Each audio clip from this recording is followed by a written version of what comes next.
प्यारी सत्संग जी, आप सभी को प्यार भरी राधा स्वामी जी। सत्संग जी, आज के सत्संग में हम जानेंगे कि बिना हाथ पैर दर्द हुए अपने शरीर से भजन सिमरन कैसे करवाएं। और हम आज ये भी जानेंगे कि जो साधक या सत्संगी बिना हिले डुले घंटों ध्यान में बैठे रहते हैं, उनके ध्यान के पीछे का बैठने का क्या कारण है। प्यारी सत्संग जी, अगर आप भी अपने हाथ पाँव के दर्द से परेशान हैं, जब आप ध्यान में बैठते हैं आपका ख्याल इधर उधर फैलता है, तो ये सत्संग आपके लिए ही है और आप इस सत्संग को अंत तक ज़रूर सुने। हो सकता है इस सत्संग की कुछ एक भी शब्द आपके दिमाग में बैठ जाए, जिससे कि आप ध्यान में घंटों में बैठे रहें और आपकी अनाहत नाद धुन या आपकी आंखों के आगे रोशनी या तीसरा तिल आपका खुल जाए। तो चलिए शुरू करते हैं आज का सत्संग। प्यारी सत्संग जी, सबसे पहले तो ये जान लेना बहुत ही ज़रूरी है कि हमें जो कुछ भी मिलना है वो अनाहत शब्द, नाम या शब्द की कमाई से मिलना है। गुरु नानक देव जी एक उपदेश करते हैं। वे उपदेश करते हैं, सूहट पिंजर प्रेम कै बोले बोलन हार, सच चुगै अमृत पिए उड़ैत एका बार। गुरु नानक देव जी समझाते हैं इस तुक में कि हमारी देह एक पिंजरा है जिसमें आत्मा एक तोते के समान है। सबसे पहले तो हमें अपने शरीर के बारे में जानना है कि यह क्या है। तो वही बता रहे हैं गुरु नानक देव जी। नानक देव जी कहते हैं कि जिस तरह तोता पिंजरे से प्रेम करके कई किस्म की बोलियां बोलता है, इसी तरह हमारी आत्मा इस देह से, शरीर से प्रेम किए बैठी है और कभी दुखी की बोली बोलती है, कभी सुखी की बोली बोलती है। गुरु साहिब जी समझाते हैं कि अगर आत्मा देह का प्यार छोड़कर सच चुगै अमृत पिए, यानी हम अपने ख्याल को सच अनाहत नाद शब्द से जोड़ दें, अपने ख्याल को तीसरी आंख या तीसरे तिल में रखकर उस अमृत को पीना शुरू कर दें, तो उड़ैत इक्का बार हम हमेशा के लिए देह की कैद से छुटकारा प्राप्त कर लें। यह जो हमारे शरीर का प्यार है, दुनिया का प्यार है, जो हमें बार बार इस शरीर की कैद में खींचकर ले आता है। आप जी समझाते हैं कि इस शरीर का क्या मान करने में लगे हुए हो। बड़े बड़े महारथी जिनसे दुनिया डरती थी और थर थर कांपती थी, आज वो कब्रों में पड़े हुए हैं या राख की ढेरी बने हुए हैं। हमें मान सम्मान या अहंकार किस चीज़ का है? क्या आप जवानी का अहंकार करते हो, जैसा कि महाराज चरण सिंह जी बताते थे अपने सत्संगों में? क्या किसी को बुढ़ापा नज़र नहीं आता? तंदुरुस्ती का मान है? क्या किसी बीमार की हालत नहीं देखी? क्या किसी को धन दौलत का अहंकार है? तो क्या कभी किसी को, भिखारी को आपने फुटपाथ पे देखा, भीख मांगते नहीं देखा? मैं तो यहाँ तक देख चुका हूँ कि एक बूढ़ा भिखारी एक सूखी रोटी को, 4-5 दिन पुरानी रोटी को नल के नीचे पानी से भिगोकर खा रहा था। ऐसे ऐसे भिखारी। और एक जगह मैंने देखा कि छोटे छोटे अनाज के दाने होते हैं, जो आजकल गेहूं की फसल है, उसके दाने गोबर में से छोटे छोटे वो दाने चुन चुन कर अपने लिफाफे में डाल रहे थे। तो देखें यहाँ तक कितनी भिखारीपन है, कितनी गरीबी है। तो आप जो भी अनाज की बेइज्जती करते हो तो हमें अनाज की भी बेइज्जती नहीं करनी चाहिए। कईयों को मैंने देखा है बच्चों को कि वो टांगे मारकर थाली को दूर फेंकते हैं या वो आनाकानी करते हैं। ज़रा कोई इन बच्चों के बारे में भी तो सोचो, कोई इन भिखारियों के बारे में भी तो सोचो जिनको एक वक्त की रोटी नसीब नहीं होती। ये सब जो भी मान है, अहंकार है, ये सब झूठे हैं। इसीलिए महात्मा प्यार के साथ समझाते हैं कि जहाँ भी और जिस हाल में भी परमात्मा रखता है उसी में परमात्मा का शुक्र करना चाहिए। हर हालत में अपने ख्याल को अनाहत नाद, शब्द या नाम से जोड़ना चाहिए ताकि हमारा देह की कैद से हमेशा के लिए छुटकारा हो सके। अब एक स्वामी जी महाराज जी की वाणी का तुक लेते हैं। उनकी वाणी है, 10 इंद्री के भोग की तेरे पड़ी गले में फांस। महाराज जी समझाते हैं कि ए आत्मा, अगर तुझे अपने प्रियतम से मिलना है, पिया का नूर और प्रकाश देखना है तो अपने गले में पड़े हुए इंद्रियों के भोगों के फंदे को उतार दे।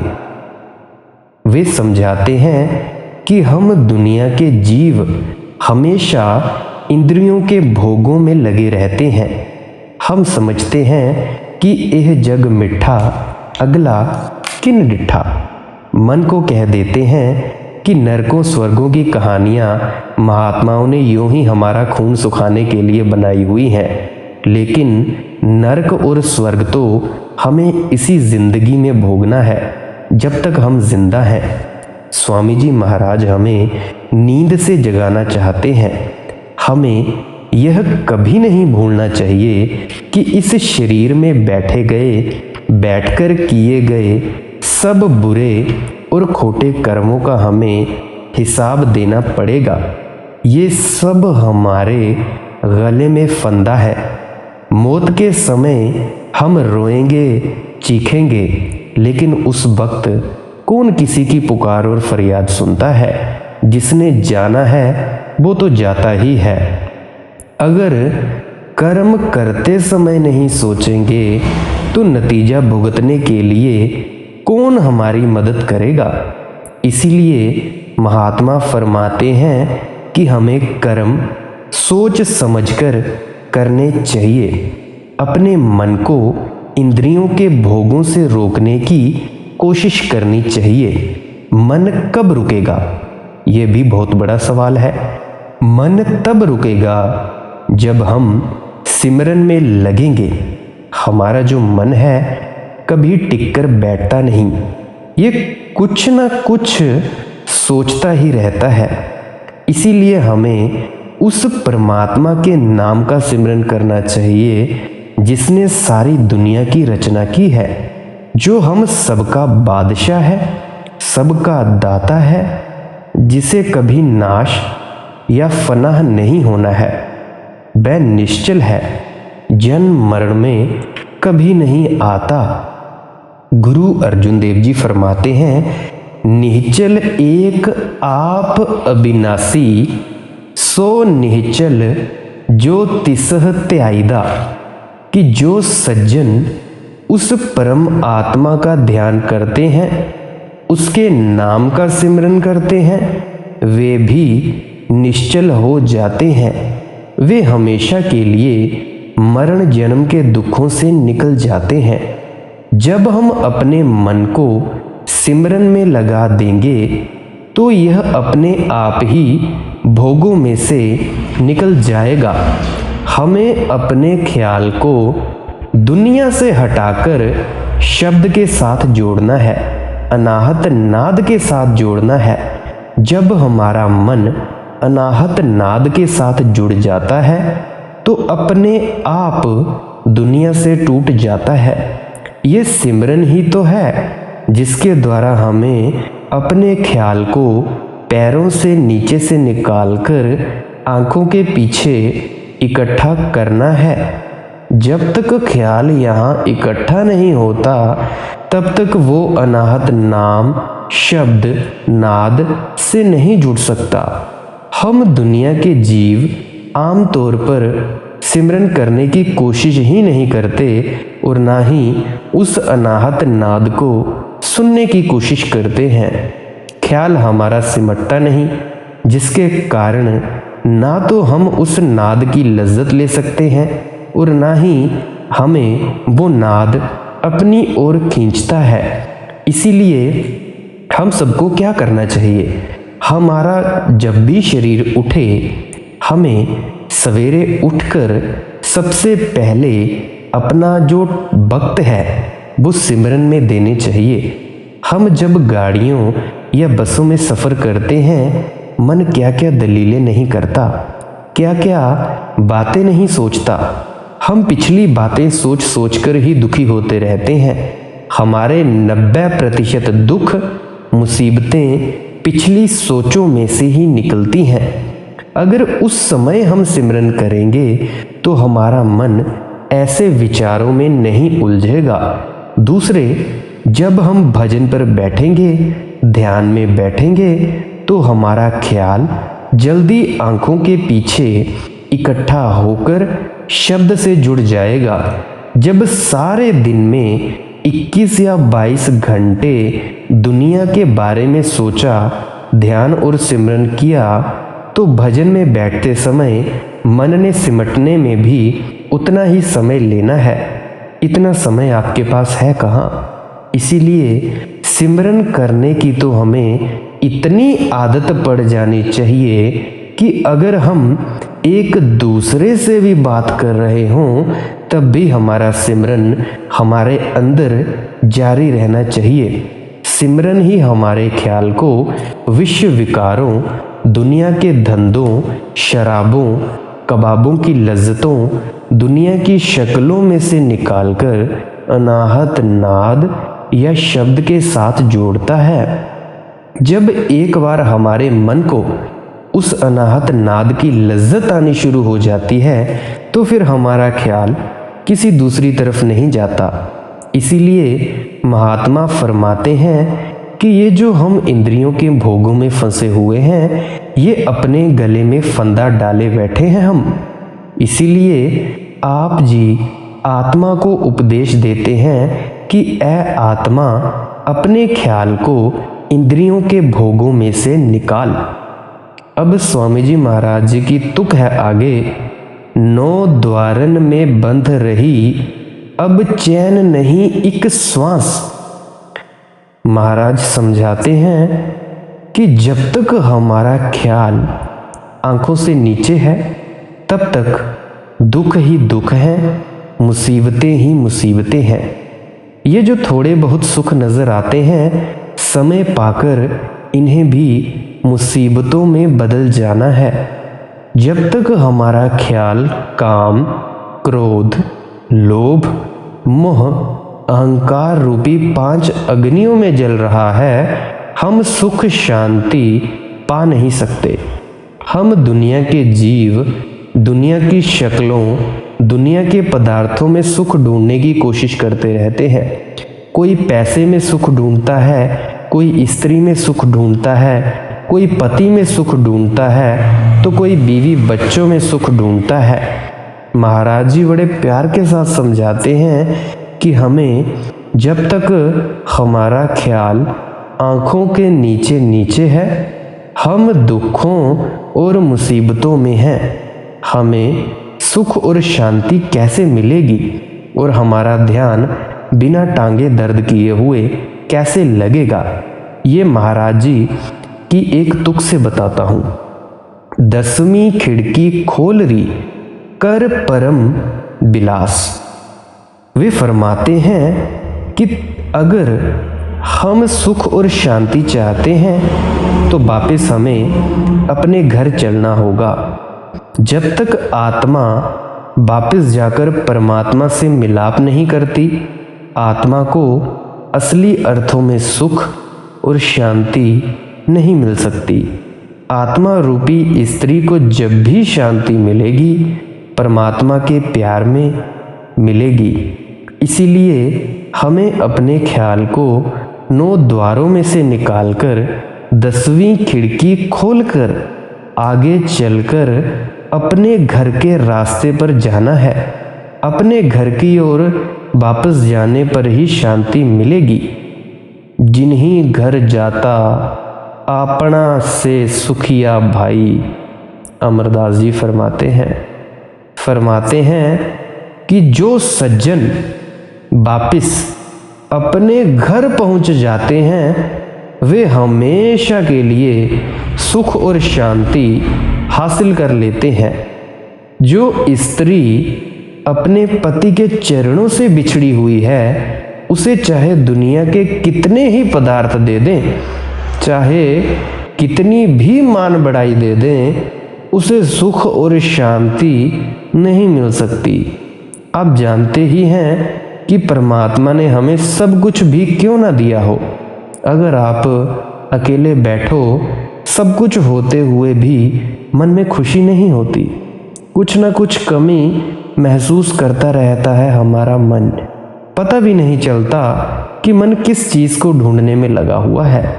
ये हमारी आत्मा की अपने असल की ओर कुदरती कशिश है। ये कशिश ही हमें मालिक की भक्ति की ओर ले जाती है। जब तक हमारी आत्मा का मिलाप मालिक से नहीं होता, हमारी आत्मा को कभी सुख और शांति नहीं मिल सकती। इसीलिए आत्मा को हम स्वामी जी महाराज समझाते हैं कि अपने घर वापस चल, पिया से मिल। और हमें क्या करना चाहिए? संतों महात्माओं के अनुभव से फ़ायदा उठाना चाहिए। अगर हम सब दुनिया के जीव अपने अपने प्रयोग करने शुरू कर दें तो दुनिया कभी उन्नति नहीं कर सकती। अगर संतों के अनुभव से फ़ायदा उठाकर आगे चलेंगे तो हम पूरा फ़ायदा उठा सकेंगे। स्वामी जी महाराज कोई अनोखी बात नहीं बता रहे हैं। ये बात तो युगों युगांतर से चली आ रही है। जब तक हम संतों के अनुभव से लाभ उठाकर अनाहत नाद की कमाई नहीं करते, हम किसी हालत में भी मुक्ति प्राप्त नहीं कर सकते हैं। और जब भी हम ध्यान में बैठें, आप जी ध्यान में बैठें, तो आपने करना क्या है? अगर तो किसी की भी सत्संगी की या साधक की नाद धुन या शब्द शुरू हो चुका है तो आपने क्या करना है? आपने सीधे बैठ जाना है। जैसे भी आप अपने सुखासन में बैठते हो तो उसमें आपने बिल्कुल ध्यान से अनाहत नाद शब्द को सुनना शुरू कर देना है। आपने अपने ख्याल को 1 सेकंड के लिए भी कहीं भी किसी भी जगह पे नहीं लेके जाना है अपने विचारों को। फिर आपने क्या करना है? अपनी जो अनाहत नाद की धुन है, शुरू में तो आपके राइट वाले कान में से सुनाई देगी, दाएं कान से जो राइट होता है। तो फिर क्या होगा? पर आपने ध्यान रखना है अपना माथे के बीच में, क्योंकि इससे क्या होगा, जैसे ही आप अपना ध्यान माथे के बीच में रखेंगे और धुन को सुनते जाएंगे, फिर आपका शरीर नीचे से लेकर ऊपर तक सुन्न होना शुरू हो जाएगा धुन से। धुन सुनते रहने से आपने धुन को पकड़े रखना है, ध्यान आंखों के बीच में, और सुनना है धुन को। धीरे धीरे आपके नीचे पैर से लेकर टांगों तक का शरीर जो होगा वो सुन्न होता चला जाएगा। उसके बाद उसके ऊपर चलता जाएगा। जब आपके शरीर को आपका बोध ही नहीं होगा तो फिर क्या होगा? आपको टांगों में कोई दर्द नहीं महसूस होगा। और उसके बाद आपकी कमर के ऊपर तक जब आपका शरीर सुन्न होता जाएगा और सुन्न होता होता आपके गले से ऊपर तक चला जाएगा, तब आप महसूस भी नहीं कर सकते अपने शरीर को। ये क्यों होता है? ये जो होता है, ये हमारी जो चेतन सत्ता है वो पूरे शरीर में फैली हुई है। और ये जो चेतन सत्ता जब नीचे से ऊपर की तरफ खींची चली जाती है तो हमारा जो शरीर है वो सुन्न होता चला जाता है। सुन्न होने से होता क्या है, हम ध्यान में बैठे तो होते हैं पर हमारा जो शरीर है वो बैठा रहता है। ये जो हमारा मन है ये जानबूझकर हमारी टांगों में दर्द महसूस करवाता है। और जैसे जैसे अनाहत नाद की धुन तेज होती जाएगी, आपने बस ख्याल अपना आंखों के बीच में रखना है। जितना ज़्यादा ख्याल बीच में रखोगे उतना ज़्यादा आपकी कमर दर्द, पाँव में दर्द होगा नहीं। और एक वक्त ऐसा आएगा कि आप उस नाद धुन में इतने लीन हो जाएंगे कि आपको ये भी पता नहीं लगेगा कि आपका शरीर कहाँ है। आप अपने आप को देख सकते हो कि मेरा शरीर भजन कर रहा है और मैं हूँ ऊपर। इतना ज़्यादा एकाग्रचित हो जाता है हमारा ध्यान आंखों के पीछे। और ये सब मैं किसी किताब से नहीं बता रहा हूँ, खुद के अनुभव से बता रहा हूँ। शुरू में मेरे पाँव में, टांगों में और मेरी कमर में दर्द हुआ करता था और मेरे हृदय में भी, मेरे दिल के पास भी दर्द हुआ करता था। पर कुछ पल के बाद, कुछ महीनों की ध्यान साधना के बाद, अनाहत नाद को सुनते रहने के बाद जैसे जैसे आगे ध्यान में तरक्की होती गई तो शरीर सुन्न होता गया और उसके बाद मुझे पता नहीं चलता था कि मेरा शरीर है भी या नहीं। इसीलिए मैं अनाहत नाद ध्यान साधना पर या महात्मा अनाहत नाद शब्द धुन ध्यान साधना पर ज़्यादा जोर देते हैं। और उनके लिए भी एक हिदायत है जो जिनकी धुन शुरू नहीं हुई है, वे निरंतर जो आपको गुरुदेव ने सिमरन जाप दिया है उसको जपते रहना चाहिए आपको। जैसा जैसा आप उनको जपते जाएंगे आप उसी शब्दों में एकाग्रचित होते जाएंगे और उसके बाद आपकी टांगों का दर्द धीरे धीरे खत्म होने लगेगा। याद रखना, टांगों में, कमर में, गले में, दिल के पास दर्द तब तक होगा जब तक आपकी धुन में एकाग्रता नहीं होगी। और जैसे ही एकाग्रता होगी वैसे ही आपका ये हाथ पाँव का दर्द खत्म होने लगेगा और आप आगे की मंजिलों में ध्यान में बढ़ते जाएंगे। ये मेरे साथ भी हुआ था शुरू में, मेरे ख्याल से सभी संतों के साथ हुआ होगा, क्योंकि ऐसी तो कोई ये चीज़ है नहीं कि एक के साथ घटी और औरों के साथ नहीं घटी।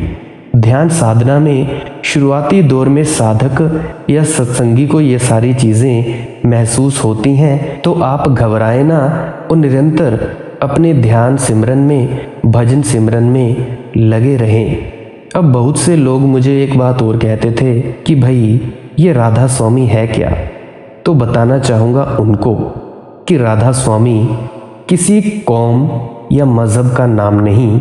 जैसे परमात्मा के हजारों अनेकों अन्य नाम हमने अपने प्यार में आकर रख दिए हैं, उसी तरह से मालिक के प्यारे ने, स्वामी जी महाराज ने उस मालिक को राधा स्वामी कहकर पुकारा है। राधा का अर्थ हम कर सकते हैं आत्मा और स्वामी का अर्थ कर सकते हैं पति यानी परम आत्मा। जैसे कि कल परसों के सत्संग में बयान किया था, आत्मा स्त्री है और परमात्मा इसका पति है। बहुत से संतों महात्माओं ने परमात्मा को स्वामी कहकर पुकारा है, लेकिन वो स्वामी किसका है? आत्मा का स्वामी। और हम अगर समझें कि भाई ये राधा स्वामी नाम कोई नई कौम या मज़हब है तो इस आप भ्रम में बिल्कुल ना पड़ें और इससे बाहर निकलें।